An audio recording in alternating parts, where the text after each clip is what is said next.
Hello বন্ধুরা, শুভ সকাল। কেমন আছো তোমরা? এই যে টিফিন নিয়ে বসেছি। ছেলেকে স্কুলে দিয়ে এসে অনেকক্ষণ পরে সব কিছু কাজ সেরে এবার টিফিন নিয়ে বসেছি। পুজো দেওয়া হয়ে গেছে। তোমরা কে কে ডিম পাউরুটি খেতে ভালোবাসো? অবশ্যই এটা ডিম পাউরুটি নয়, সেদ্ধ ডিম আর বাটার পাউরুটি আছে। কার কার ভালো লাগে আমাকে কমেন্টে জানাবে। এই যে বন্ধুরা, ভাত হয়ে গেছে, রান্না আজকে কমপ্লিট।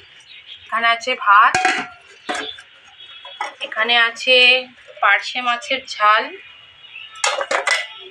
আর করেছি এখানে চিংড়ি মাছ দিয়ে আলু দিয়ে তরকারি।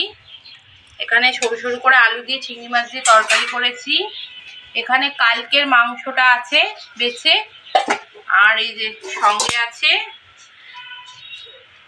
এই যে বড়া ভাজা। কালকের যে ডালটা বেটে রেখেছিলাম ওটাই হাফ রেখে দিয়েছিলাম, ওইটাই বড়া ভেজেছি। চলো এবার ভাত বেড়ে নিই। এই যে বন্ধুরা, ভাত বেড়ে নিয়েছি। এবার একে একে তরকারিগুলো বেড়ে নিচ্ছি। যদি ভিডিওটা ভালো লাগে তাহলে লাইক, কমেন্ট, শেয়ার, সাবস্ক্রাইব করে পাশে থাকার অনুরোধ রইল।